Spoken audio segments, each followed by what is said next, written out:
Hey guys, welcome to Cooking with Chase. Hope everyone had a great weekend. Today we are making Caesar salad as requested. So grab a drink. Let's get cooking. Okay, so we went over mayo the week before last, and Caesar salad is just a flavored mayo or an aioli.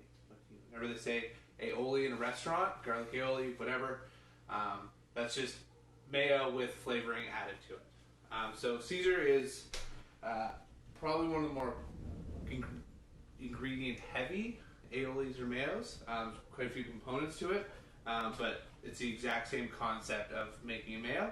Then we're going to talk about kind of how to process romaine.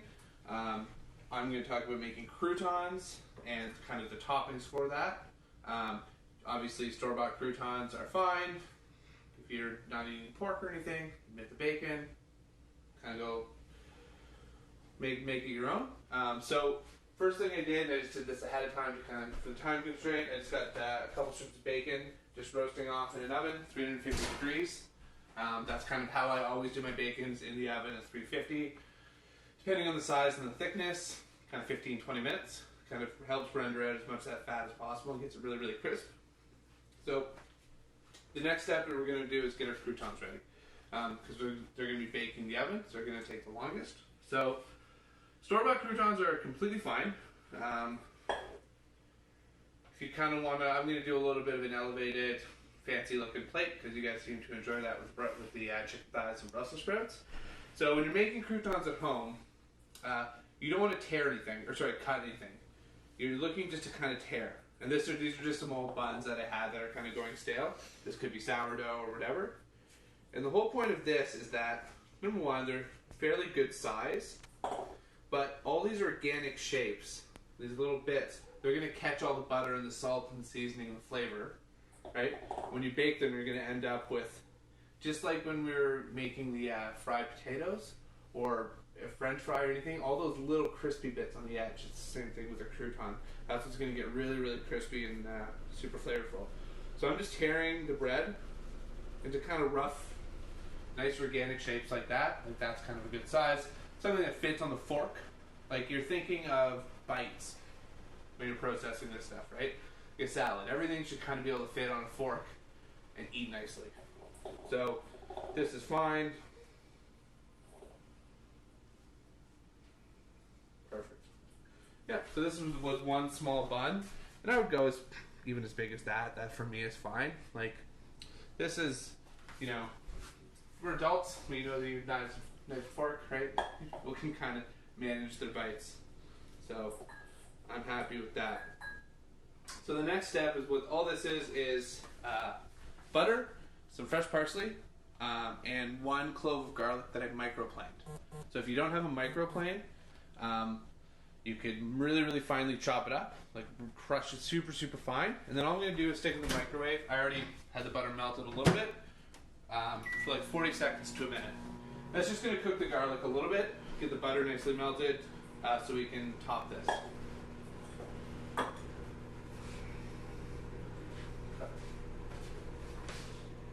Okay. So, next thing we're going to talk about is washing and drying our romaine, tearing it up, getting it ready for the salad.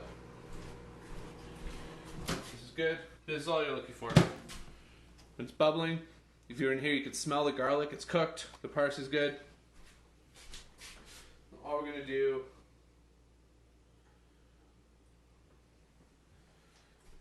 is drizzle this over our breadcrumbs. Give it a nice toss.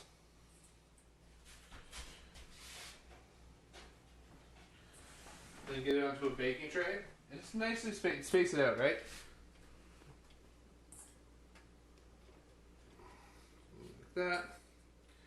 We're going to season this with a little bit of salt, because this is unsalted butter. If you had salted butter, you shouldn't have to worry about the salt. It should be seasoned enough. I'm going to wash my hands.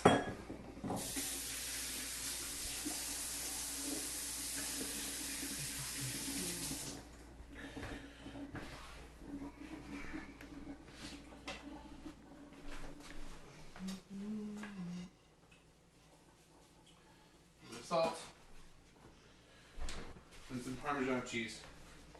This Parmesan cheese is going to, number one, season it, because there's a lot of salt in this. But it's also going to bake on. Create a really, really nice crusty crouton. Okay. These are ready to fire in the oven. Again, 350 degrees. Take my bacon out because it is cooked.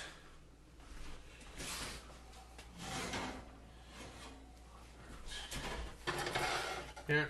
So, I like to cook my bacon quite heavily for salads, so it's nice and crispy, right? It's as much of a flavor as it is a texture in this. So, like for sandwiches and stuff, like I kind of like a little bit of that, like chew to my bacon on a sandwich, things like that. In a salad, you really, really want to go crisp. Get a small plate, paper towel, drain of its fat. Perfect. We were just making 2 salads for us for dinner tonight, so 1 strip of bacon is more than enough for this. Okay. So, the romaine. You can cut it as small as you want. I like fairly big pieces. And what I'm doing, I'm kind of just tearing off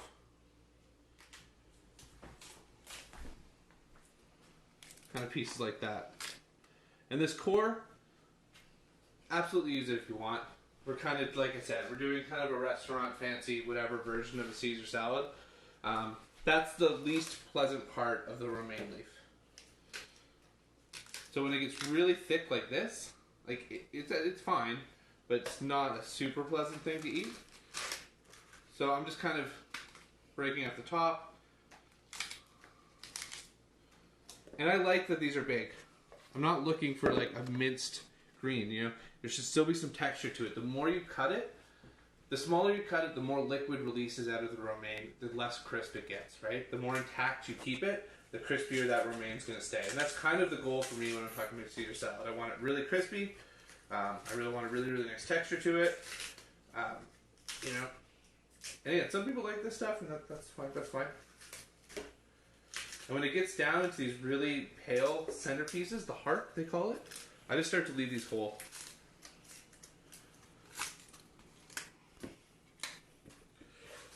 So you can see, this is really rustic, right?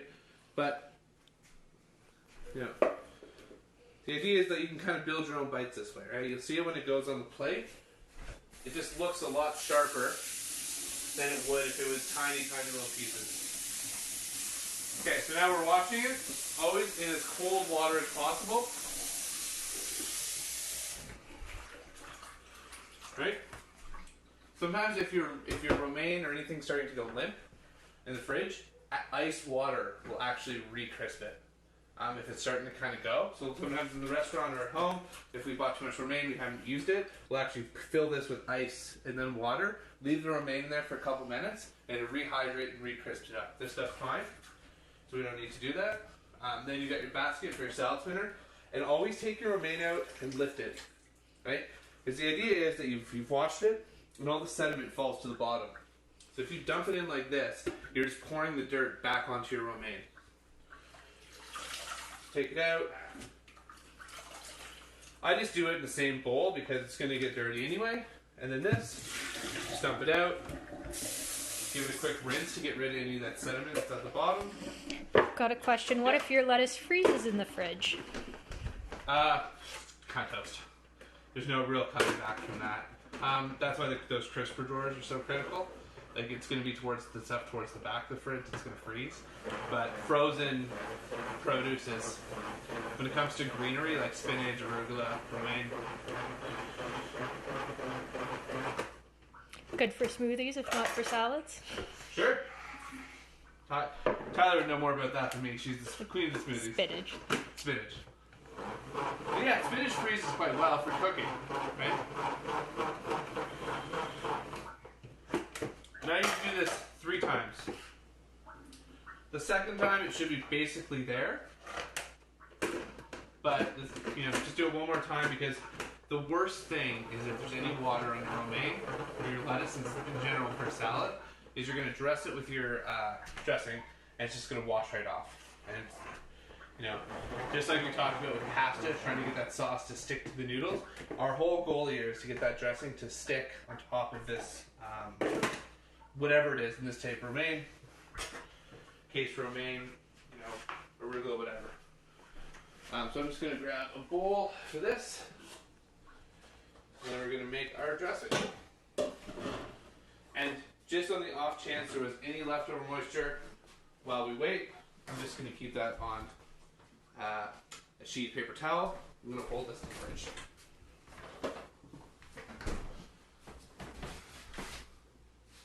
Checking on my croutons. You can see the cheese is starting to bake on there. That looks fantastic. Another 5-6 minutes, should be good to go.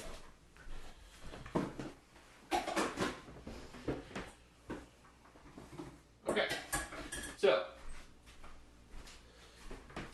actual Caesar dressing here. Just like the mayo, we want to start off with 2 eggs. I do 1 whole and I do 1 yolk. I found that the egg white helps stabilize the aioli or the mayo or the Caesar dressing, whatever it is, a little bit. It adds a little bit of body to it because there's protein in the egg white as well. But the yolk is what creates the emulsification. So that's really what's making the Caesar dressing. So you definitely need more yolk than white. But kind of that ratio of a whole egg to 1 yolk seems to work. Then I got some Dijon mustard. And again, I'm not making too much, so teaspoon-ish is more than fine. I've got a lemon here. Get rid of the seeds. I'm squeezing out a tablespoon-ish of lemon juice. This is some white wine vinegar. You could use white vinegar. You could use red wine vinegar. I wouldn't use balsamic or cider. They're kind of sweet. But any of these kind of vinegars are good. And I'm just going to grab. With the vinegars, it's nice. I just like to pour it in a spoon. Not that I'm measuring it, just that if I add too much, I can just take the spoon and pour it off in the sink, right? And once it's in here, it's kind of in there. It's just a method to control and kind of like see, because you can always add more, but you can't take out. So you want to really be careful with your acid.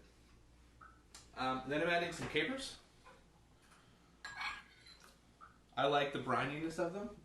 Not fully necessary, but I think they're good. And then the garlic. So this is a bit of a preference. I don't love raw garlic. That's not my favorite thing in the world. Some people love garlic. Add more if you really like garlic. If you're really sensitive to garlic, you could cook this. You could just really quickly saute in a little bit of olive oil and then add that in here. Just let it cool down so you don't cook your egg yolks. But I find we're going to make kind of roughly a liter-ish of dressing, and I find 1 clove for us is fine because it's super pungent. And again, it also depends on your garlic, right? If you're growing, you know, I know Auntie Lori's got an amazing garden, and she's growing her garlic in the backyard. That stuff is like 3 times more pungent than stuff you're buying in the store, right? So she might be adding 1/3 of a clove for the same size batch because her stuff's homemade, right? So I'm not suggesting like you take a slice of garlic and eat it before you, but understand like if you're getting if all of a sudden you go to the farmer's market and you're making a recipe that you've made, whether it's dressing or tomato sauce, whatever, and you go to the farmer's market and get beautiful organic garlic, you might want to pull back, right? Or if that's what you're using regularly, then you have to go to the store. You might want to bump up a little bit. That's all I'm saying. So I'm just roughly chopping this just so it's easier for the hand blender. Then we're actually going to add some Parmesan to this. I like to add Parmesan right into my dressing. So this is just a block of Parm. I'm just cutting off some slivers.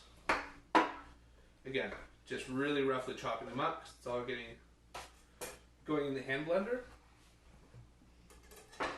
The last element is our anchovies. So I love anchovies. This is the brand that I think is available at all Loblaws or superstores that I've seen. And it's the best non-special ordered ones I've found. I think they sell another really big jar at Costco we've gotten before that are really quite good. But these are from Spain, and it's just you want to look at the ingredients. And the ingredients of this one are anchovy fillets, extra virgin olive oil, salt. There's nothing else in them, right? Check the croutons here. Perfect. These guys are done. And you'll notice I didn't flip them, right? I'm just letting them kind of be, and this is what I was talking about, that you end up with these really cool shapes. Very hot. Do this again. You just end up with these really neat, cool looking organic shapes, right? That are just a bit more interesting than just a square cut crouton. So these are good. We're going to let them cool off a little bit. Turn on the oven. Tyler, remember to turn off the oven. Let me go. So again, this is a bit of a preference. Just in terms of how much anchovy you like in your dressing. For me, these brown anchovies are pretty strong. I'm going to go one undrained. So if you're really sensitive to this, you can go half, but pat the oil off. And then these just go into a small Tupperware in the fridge, and they'll hold basically forever. For now, I'm just going to stick them over here. And I'm just going to add just a touch of cold water. About a tablespoon, I'll say. Okay, so we're ready to start blending this up. Oh, sorry, black pepper. Again, like I said all along, how do you like your food? I like lots of pepper in my Caesar. It kind of cuts through all that fat. There's a ton of fat. This is just a fat dressing. And it's really rich with all the anchovy and capers and everything. So quite a bit of Caesar salad. I'm not going to add any salt right now because anchovy is salt, Parmesan is salt, capers have salt. So there's just quite a few seasoned things in there. So it might be good for all we know. There.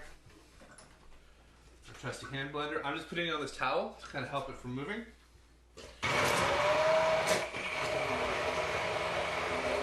And really let it go for a while at this point. You want to make sure everything's really fine because once you start the emulsification, you're not chopping up the ingredients anymore.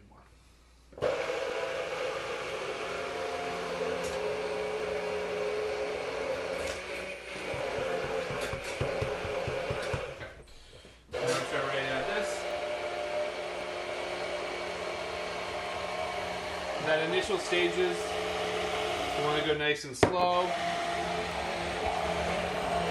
looking like nothing's happening.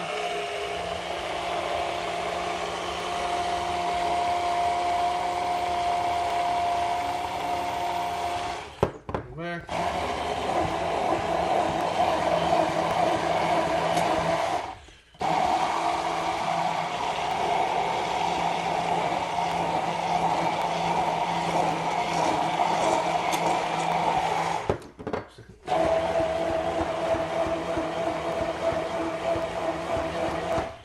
Okay, so you see we're starting to get quite thick here.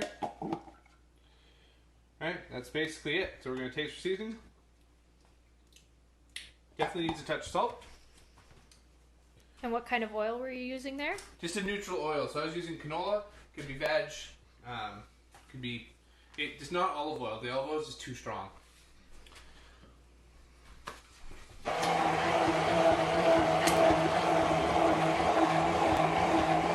Yeah, perfect. Okay, it's fine for me. Again, we're going to be adding a touch of, when you dress it, you're going to be adding a little bit of lemon juice, all stuff like that. So for me, this is fine.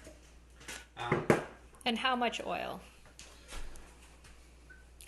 Who knows? So that was a couple cups, but it depends on the size of your yolks. So if you get the extra large yolks, right? Depends on how much mustard you have, how big your yolks are, how much water you add. So the water is what kind of creates that really nice white color. If you didn't add any water, it would end up staying quite yellow from all the stuff. But roughly, like, that I think this was a cup of oil. I think it could use a little bit more, I'm going to leave it because I don't mind a thinner dressing. And I'm not actually going to use this dressing because I've got one in the fridge that's older because we made it, so I want to use that one up first. But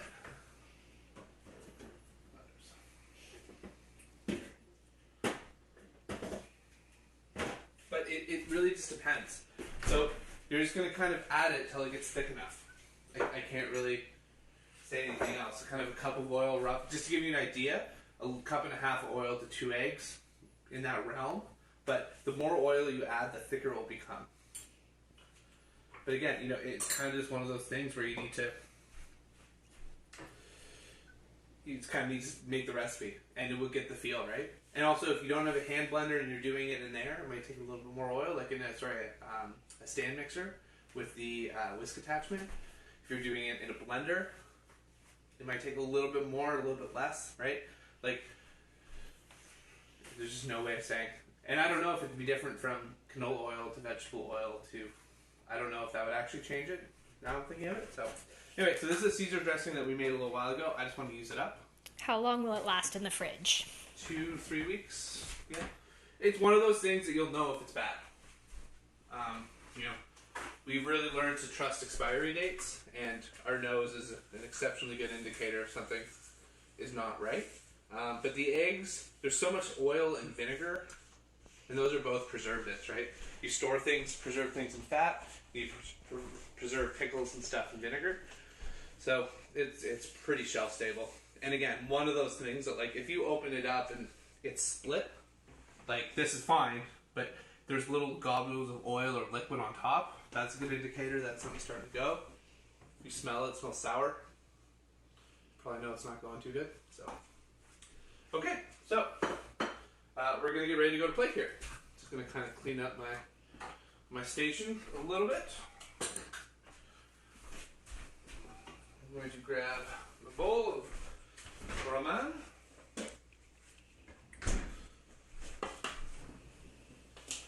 And again, this is something where you want to adjust this to your seasonings, right? Like, some people like it really acidic, some people don't like as much acid. Figure out you're gonna do it. So, okay. So we've got our beautiful dry romaine. It's all ready to go. Dressing is here. Now, a lot of people think that this is kind of, you just toss the dressing on and go. No, you're still cooking. You're still seasoning food, right? So if you have good olive oil at home, this is the time to use it. It's a little bit of really nice olive oil on top of there. There's no olive oil in this, right? So you're adding a little bit more fat, but a really nice fresh olive oil taste that's not getting mixed up with anchovies and all that stuff. A little bit of salt, right?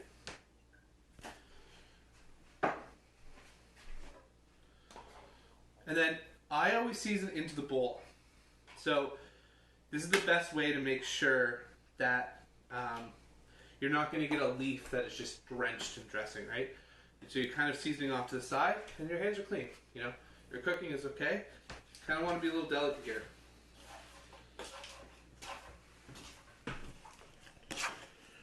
Spent all this time making this homemade dressing, washing this romaine, treating it with all this love.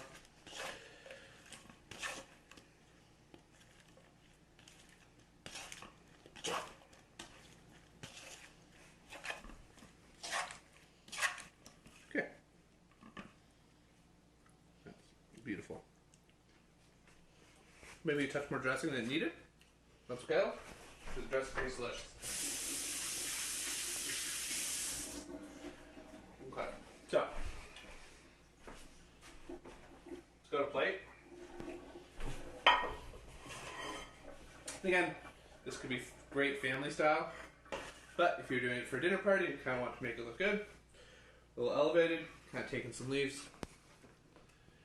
You're building it up. What I'm trying to do here is I'm trying to follow the natural shape of the romaine. So you have this leaf, kind of just almost rebuilding the romaine a little bit. Trying to get some height.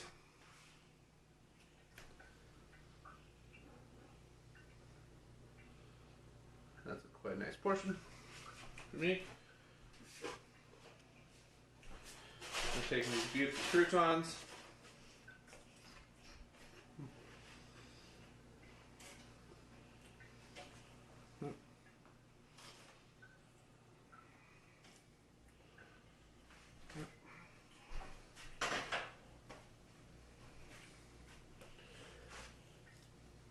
there. Let's finish off with some cheese.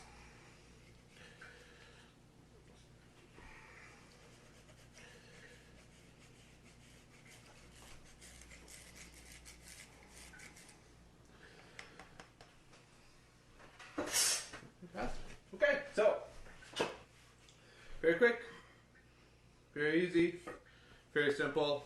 Homemade Caesar salad, some homemade croutons and bacon. Make it at home. Hope you guys enjoyed. Thanks for tuning in. If you're cooking along or making recipes, again, hashtag cooking with Chase at Chase Rose. Can't tell you how nice it is when people do that. It makes me so happy to see people cooking the recipes. So please keep it up. Lori, Kim, killing it. So stay home, stay safe, eat well, and we'll see you tomorrow at 5. Have a good one, guys.